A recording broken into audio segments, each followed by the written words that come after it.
Okay, today we're going to talk stocks. This is the advanced level stock talk on our lesson as we discover about the stock market. When we talk about stocks, we're looking at something that's an integral part of our American society. Now, when we think about stocks, I want you to think of what you have learned in history. It's considered one of the core elements of the America's economic system. We have these things that are called stocks and bonds, and they are traded every day, and they represent companies that affect your daily life. So I ask you to look at your mobile device that you have in front of you. Look at your laptop that you're using. These are all products that are publicly traded. The stock market is a general term used to describe the place where these transactions occur.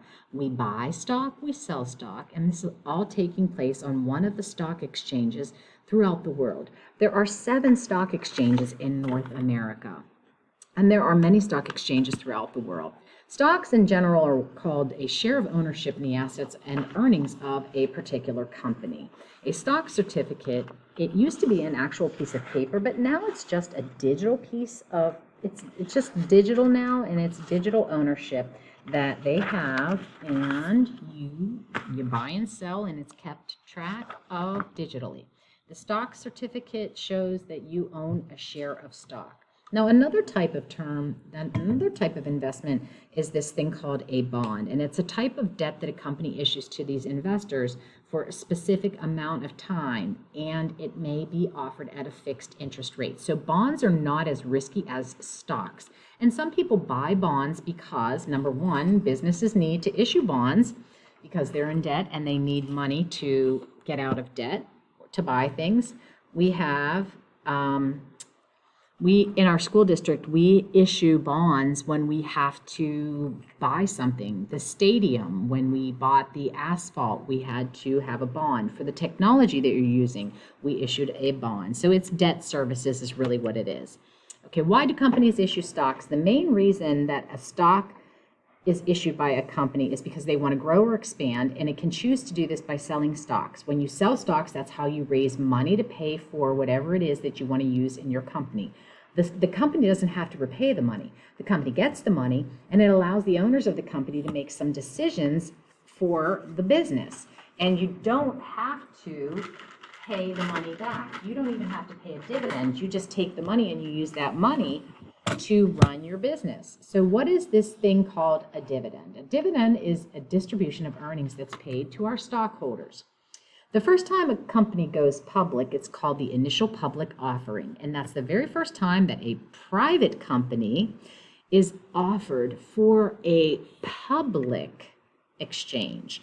And that means it's going to be traded on one of the stock markets.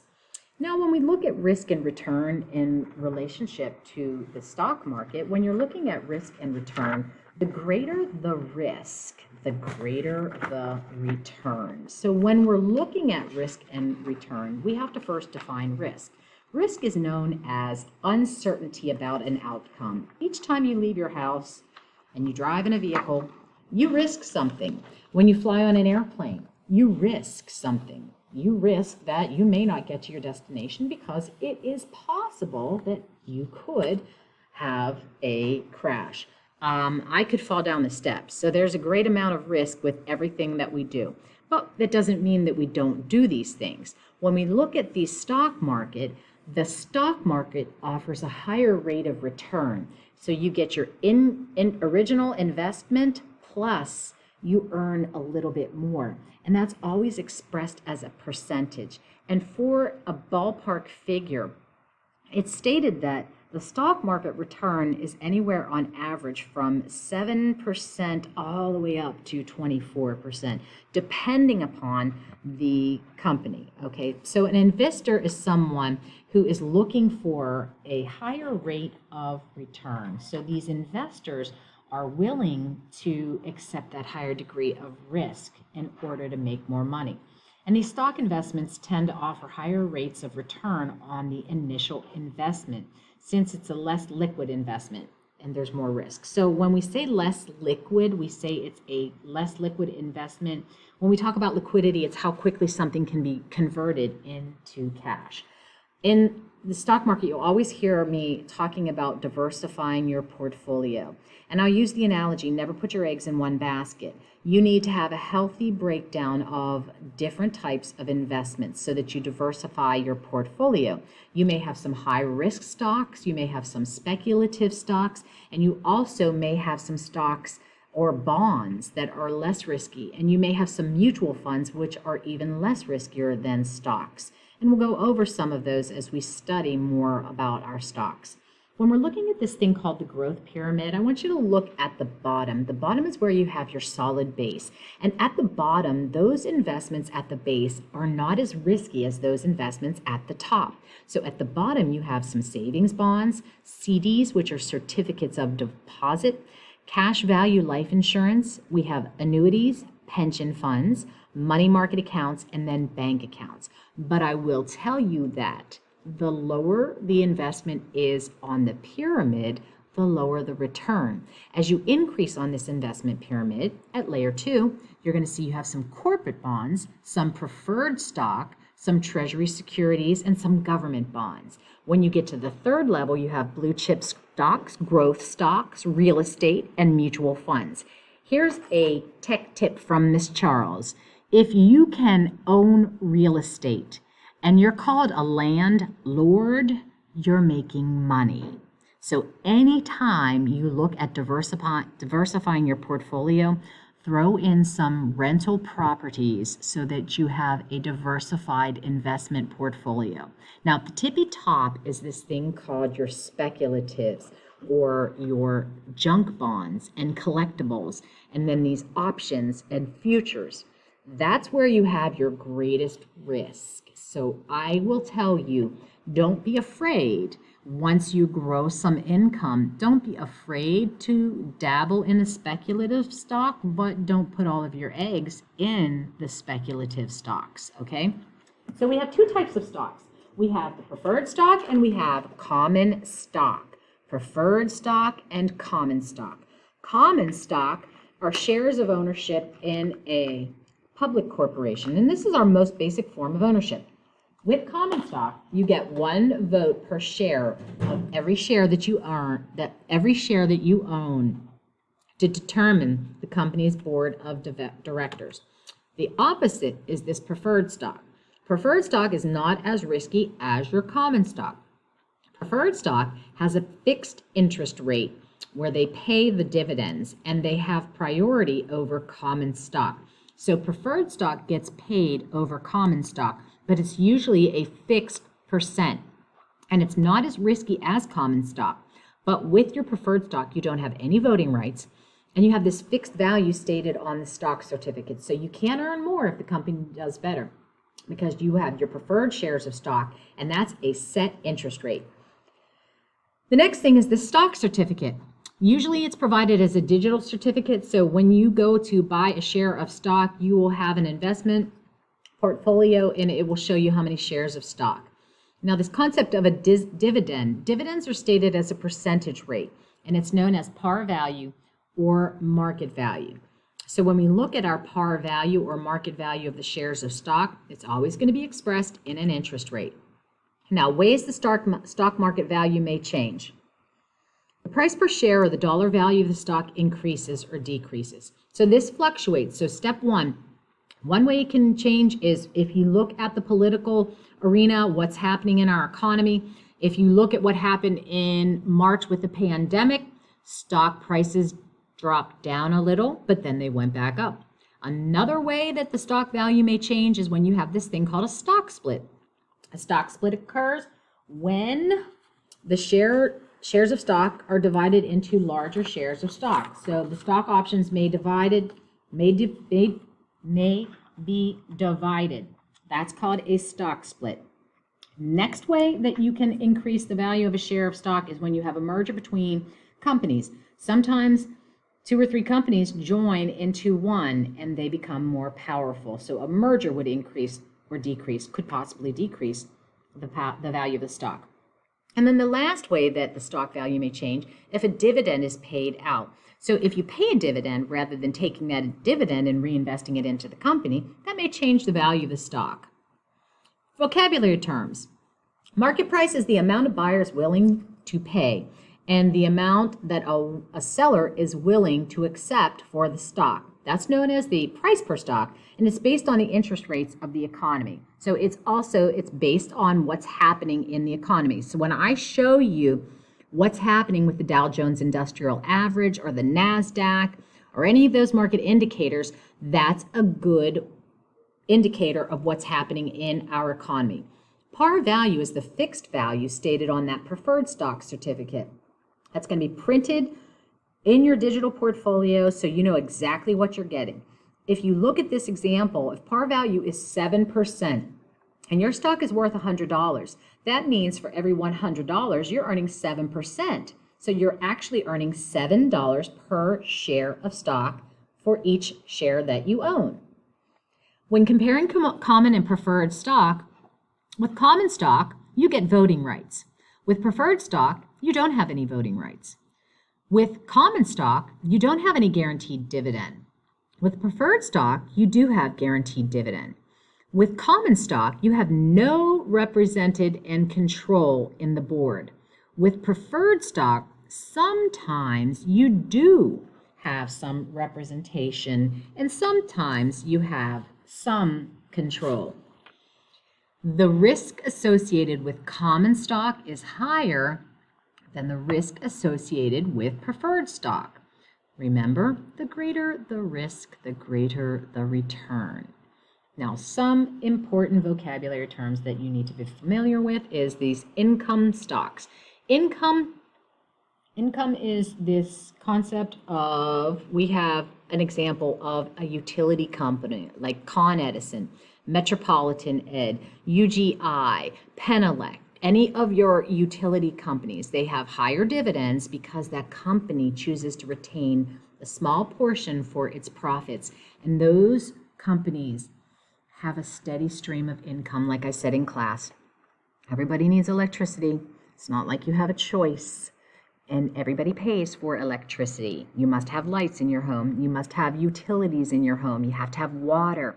You have to have gas if you have a gas stove or a gas furnace. So those utility companies fit that income stock. This next one is called this growth stock.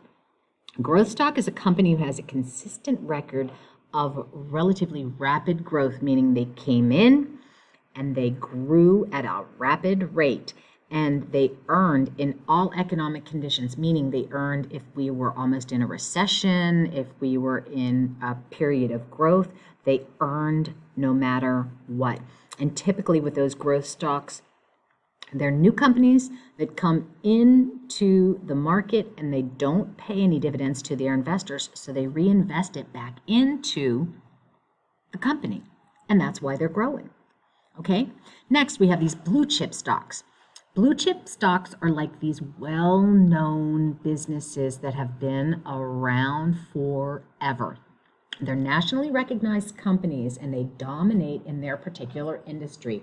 They have revenue in excess of $1 billion or more, and they have consistent records of profits, consistent dividends, and a very good reputation, a very sound reputation. And that's why they're blue chip stocks, because they last. People know that they're going to invest their money, and the chances of them losing their money are less likely than it would be with an income or a growth stock.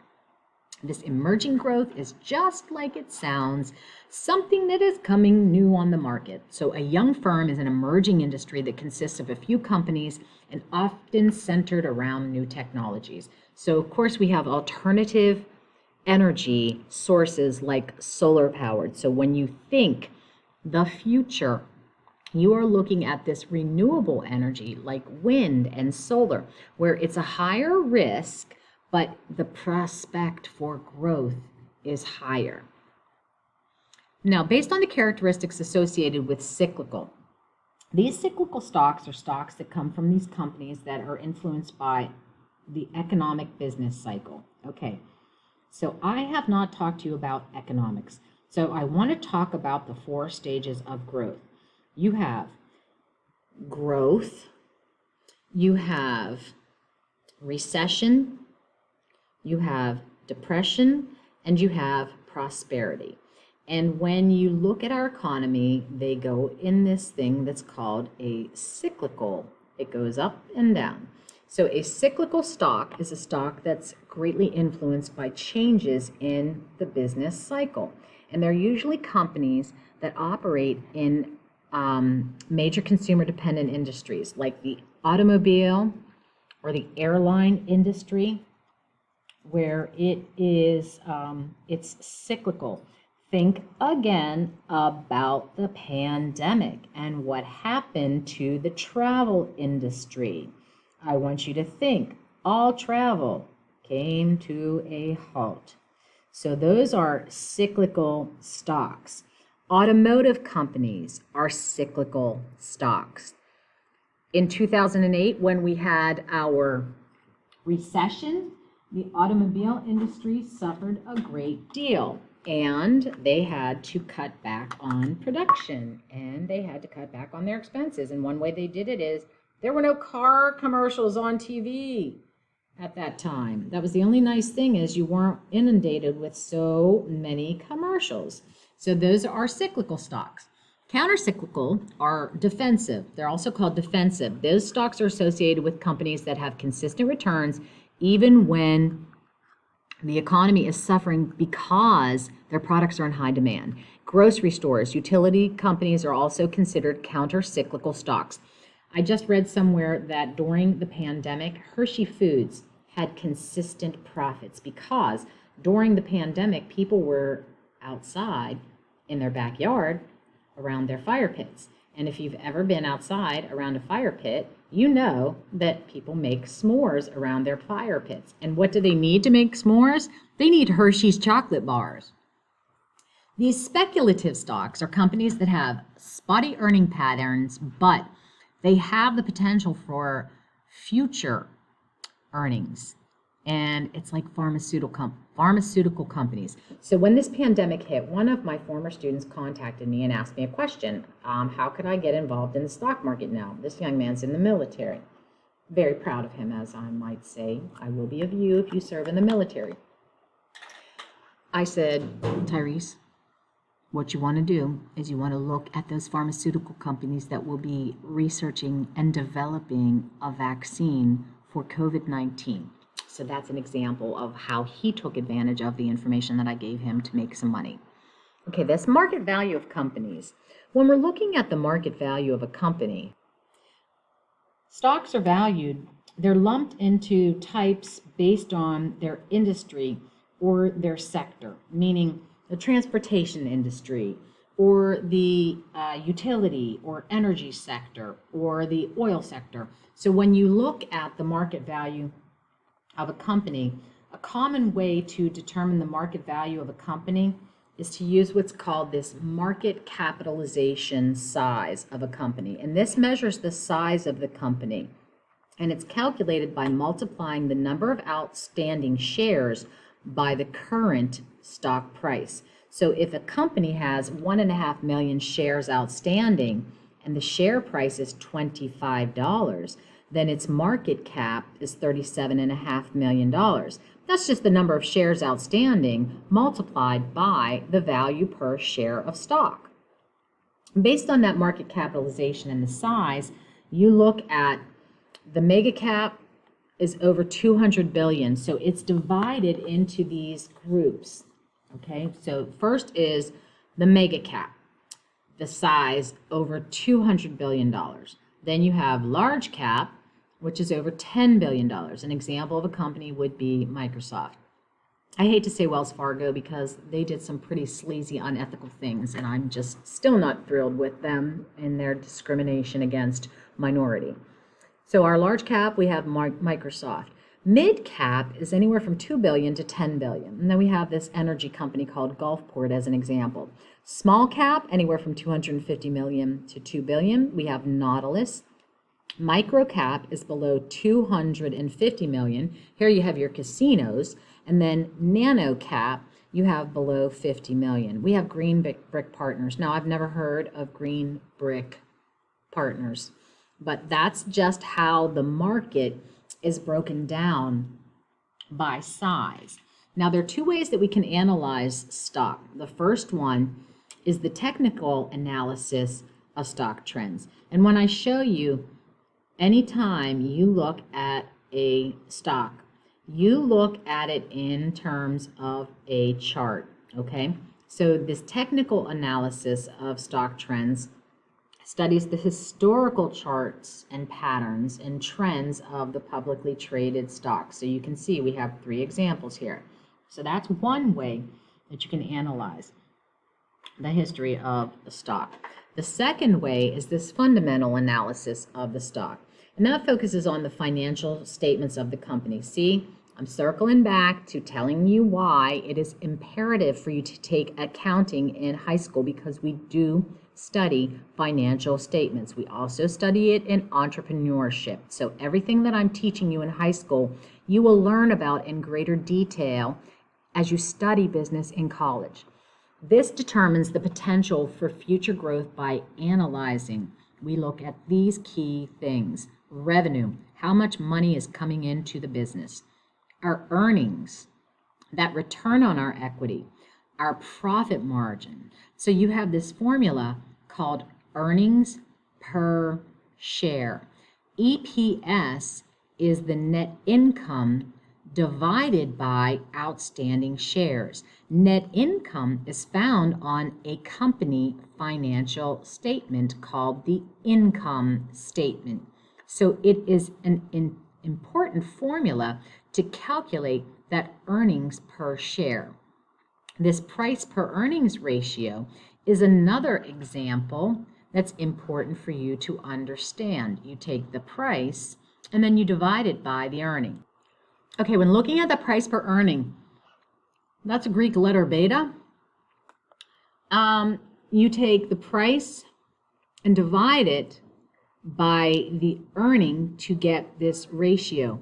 And that is used to determine the volatility of the stock. If it's less than 1, greater than 1, or greater than 0, it's losing. If it's more, it's less volatile. Here it is less volatile than the market as a whole, and the stock is losing money while the market as a whole is gaining money. So that price per earnings ratio is important to determine whether or not it's a good stock or it's a bad stock. We're going to learn more about that, because that's an area where I need to get further explanation and information for clarity.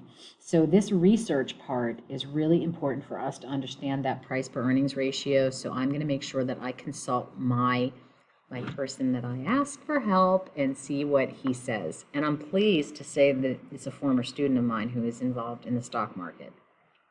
Okay, so researching a stock.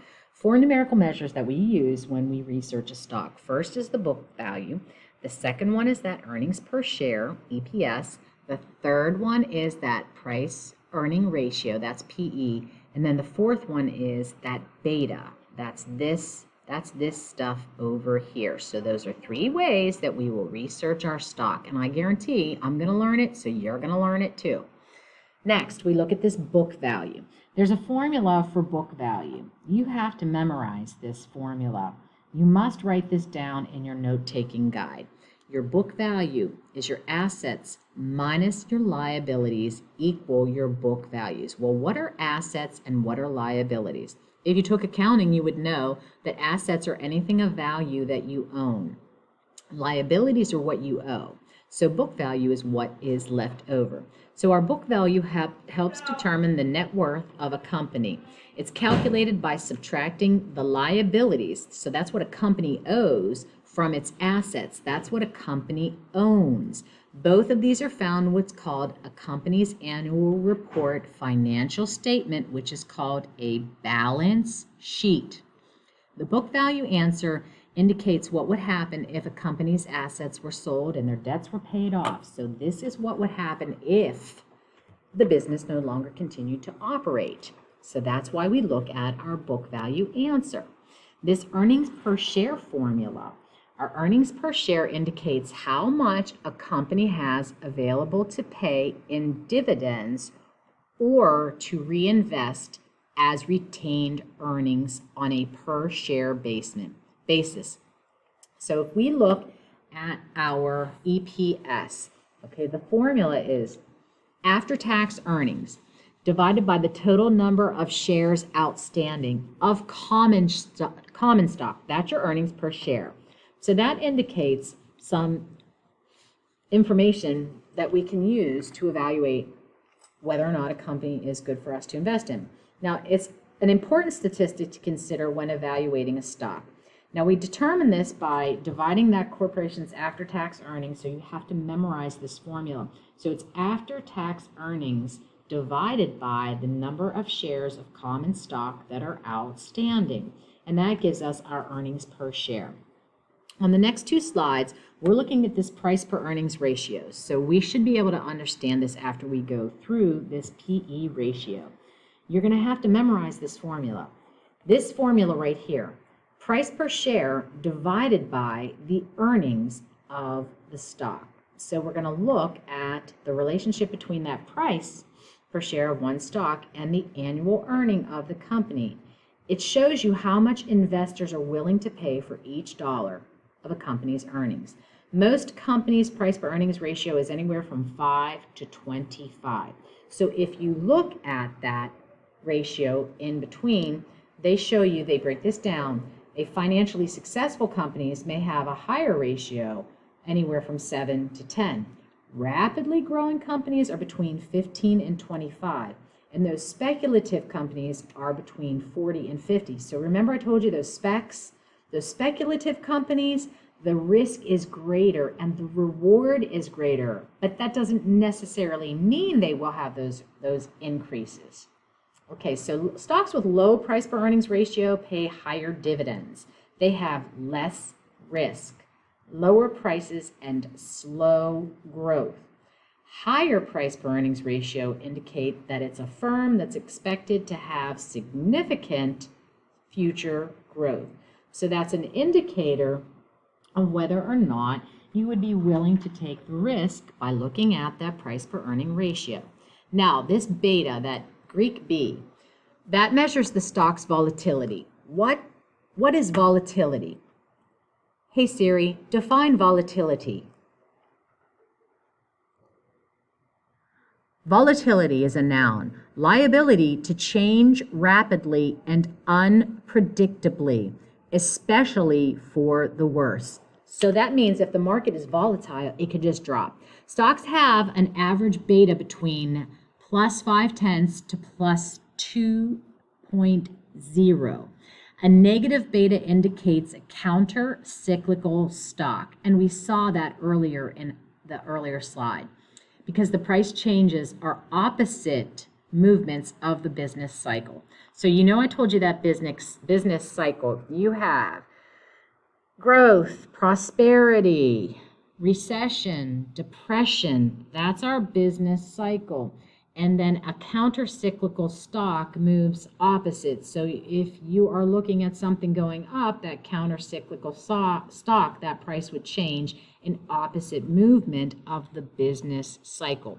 So conservative investors want a stock with a beta of 1 or less, meaning the stock is less sensitive to changes in the market. So when you think about, you ever know somebody that really just flies off the handle all the time? You never want to be around those people. So the same thing with the stock. If you have a stock that has a beta, that means a beta of 1 or less. If it's higher, then it's going to change rapidly. So you don't know what's going to happen. So a beta of 1.1 or 2 indicates that stock is more sensitive to changes in the market because it moves at a greater percentage. So if it is a beta of 1.1 or 2, that means if the market changes, then the value of the stock is going to change at a greater rate. A higher beta means a higher risk, but again, the greater the risk, the greater the reward. It just depends on how much risk you're willing to take. Remember, diversification is the key. So now we're going to learn how to read this thing called a stock quote. Okay, reading a quote, you have the stock ticker symbol. You have their percentage year-to-date earning. Okay, so that ticker symbol is what the stock's recognized listing is on the market. Year-to-date percent is the year-to-date change in the stock price since January 1st of any given year. It's always expressed as a percentage. Okay, the 52-week high is the highest price, reveals the highest price and the lowest price traded for the stock since January 1st of any given year. When we look at the next three options, we have dividend, yield, and price per earnings ratio. That dividend, those are payments that have been made to shareholders quarterly if there was a dividend. The yield percentage relates to any dividends that have been paid to shareholders, and it's expressed as a percentage of price per share. That price per earnings ratio is the daily closing price per share compared to the annual earnings per share. The next three are the volume that has been traded. So the volume 100s shows the number of transactions for that day and is represented in hundreds. The high and low represents the highest and the lowest traded price for that particular trading day. The close is what it closed when the trading bell rang at 4 p.m. Eastern Standard Time.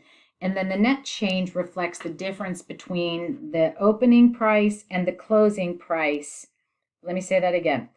The difference between today's closing price per share and yesterday's closing price per share. So the net change is always based on the ending price. So how do we recognize the health of our stock market? I have been saying this since we started our day together, from day one. Oh, I sure hope this is still recording. Okay, there are three basic indexes which give us a sense of how our economy is performing. The first one is the Dow Jones Industrial Average. Now, the Dow Jones Industrial Average happens to be the oldest stock market that we have. So it originated in 1884, and it is our oldest indicator of the ups and downs of the stock market. It was named after these founders' names, Charles Dow and Edward Jones, and it was nicknamed the Dow Jones. The Dow Jones Industrial Average is a list of the 30 leading industrial blue chip stocks on the New York Stock Exchange. And here you can see some of the big ones that are publicly traded. The next one is your Standard & Poor's 500. The S&P 500 is a composite index, and it covers market activities for 500 stocks. And it's a more accurate reflection than the Dow because it evaluates a greater variety of stocks. And you can see some of these stocks are here. There's eBay, Google, Coca-Cola, Merck, the prescription drug company, Chevron. We have Walmart there, Facebook, Oracle, the Washington Post, or WAPO as they like to call it. You have CSX, which is a railway, MetLife, an insurance company, Delta, the airline. There's our Costco, Cisco, our networking technology, Pfizer, another drug company, McAfee, Ralph Lauren, Whole Foods, and a whole slew of more stocks in the S&P 500. The next indicator is the NASDAQ, and it's the National Association of Securities Dealers Automated Quotations, and it tracks 100 of the stock prices on the NASDAQ market. And the index is shown in point or numbers values, not dollar values. So the NASDAQ is shown in indexes, not dollars, just like the S&P 500.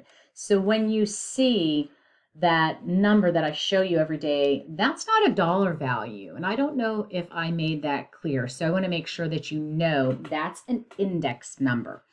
And the NASDAQ covers all market activity for stocks traded on the NASDAQ, and it monitors smaller companies with more speculative stocks. And remember, those spec stocks have a more dramatic up and down. The greater the risk, the greater the reward.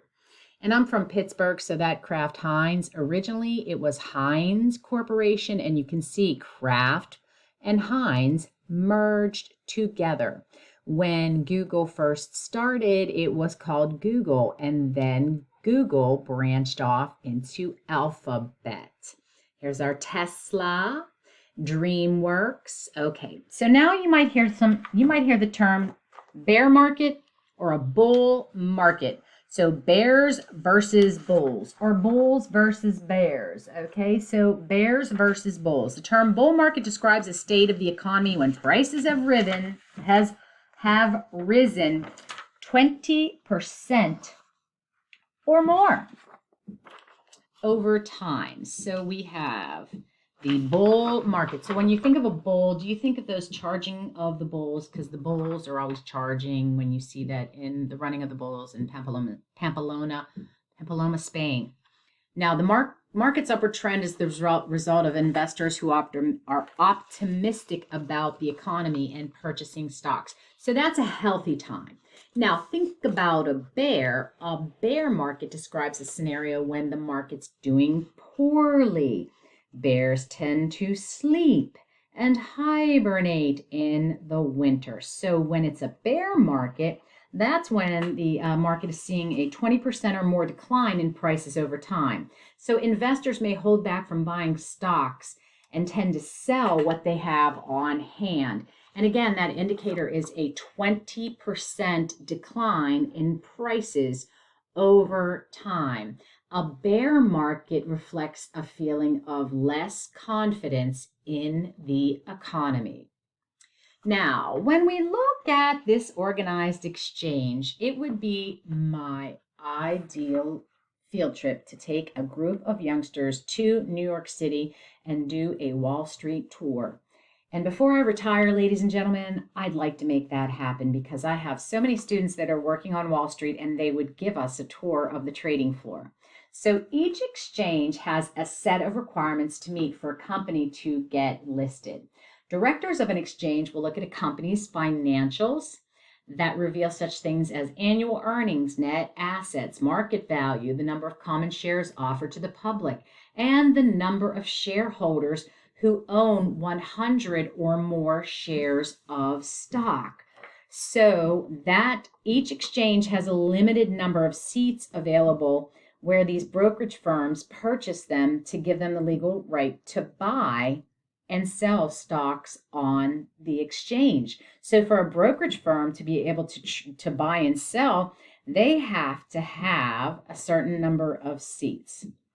Okay, the New York Stock Exchange began in 1792, and it was the largest stock exchange by market capitalization. The New York Stock Exchange has the strictest company standards in order to be listed. There are over 2,800 companies who offer stocks on the New York Stock Exchange whose market capitalization was over $12 billion as of 2017. And there is the link to the New York Stock Exchange. Incidentally, when the Dutch settlers moved into the area that is called Wall Street, there was an actual wall that was meant to keep the Native Americans out, and that's how it got its name. And there you see a picture of the trading floor, and transactions are taking place by these people on the floor. The NASDAQ. Our NASDAQ is another exchange, and it's recognized as an over-the-counter, OTC, over-the-counter electronic stock exchange. So you'll see OTC if we play the stock market game. This exchange has more than 3,300 firms listed, and it has less strict rules in order for a company to be listed on the NASDAQ. So it's less strict than the New York Stock Exchange. And that market capitalization for 2017 was over $21 trillion. And here you can see the NASDAQ has its own link to the stocks that are on its exchange. The regional stock exchange, all right, a regional stock exchange is a stock exchange located in the metropolitan areas throughout the United States other than New York City. So we have some regional exchanges that are found in Boston, Cincinnati, Philadelphia, and Spokane, Washington. There's also Intermountain and Midwest. So we have some other regional exchanges. Okay. Now, here are our international stock exchanges. So you can see in France, you have the CAC, the DAX is in Germany, the FTSE is in Great Britain, the United Kingdom. The Hang Seng is in Hong Kong, Japan. The Nikkei is in Japan. So these are just a few different markets around the world. So our markets and our auctions. So how do markets and auctions interact? On the right side here, you see what we call the supply and demand curve. So here's what happens. Buyers and sellers come together through these brokerage houses and these traders, and they compete for the best price. So supply and demand factors are at work in an auction and thus are the guiding force of this thing called the stock market. So this equilibrium right here, the equilibrium is called the sweet spot. The sweet spot is where supply and demand intersect. That means a buyer is willing to sell at a price and a supplier is willing to sell it at that particular price. So they agree upon this price. So supply is the relationship of that price to the quantities of that good or service the sellers are willing to offer for sale. In this case, it's stock. The demand is the relationship between the prices and the corresponding quantities. Now, so I want to point out something on this chart. Supply will always be on the uptick. So do you see the cursor moving up? Demand will always be on the downward tick. So supply is on the uptick, demand is on the downward tick. Price is on the y-axis and quantity is on the x-axis. And again, that right there is the point where suppliers are willing to sell and demand where buyers are willing to buy. That is your equilibrium point. Now, buying and selling, investors buy and sell through these brokerage firms. So investors will buy or sell stock through those full service brokerage firms. They can also buy and sell shares through an online brokerage service also. Now, when you have an executive, when you're executing this stock transaction, you have a buy and a sell order. So stocks can be bought and sold through full service or discount brokerage websites. These are some of those discount brokerage websites that you now see advertised. You may see an app. You can download E-Trade and make trades for a set amount. When you execute a stock order, we're going to follow this little teeny tiny chart right here. So step 1, open up a brokerage account like E-Trade. Step 2, do your research. Research your stocks by reviewing that book value, the earnings per share, the price per earning ratio, and the beta. Step 3, tell your broker what stocks to buy, including the price. When you tell them the price you want, you can set a buy limit price, meaning when the stock hits that particular value that you are willing to buy at, you want them to buy at a certain price. So if the stock is listed for $500 per share and you're willing to buy a share of stock when the price goes down to $300 per share, then you could set a buy order for when that stock hits 300 and it will automatically go through the brokerage house at that point. Step 4, when the terms are met, that broker executes the order and that broker makes a commission on each of those orders. And then step 5, you stay up to date on the rest of the market and you repeat and you do these steps again. So the terms that I was referring to we have commission. The broker will earn a commission. And then when you figure out which stocks you want to buy, you can make a market order or a limit order. A market order is one in which you buy stock at market price. So you're willing to spend whatever price that stock is currently listed at. A limit order is when you request to buy stock, but it's at a specific price. And that's what I previously explained to you. Okay, my lovelies, I know that's a lot of information, but buying and selling stocks is something that you too can easily do. And I hope you have learned something right now.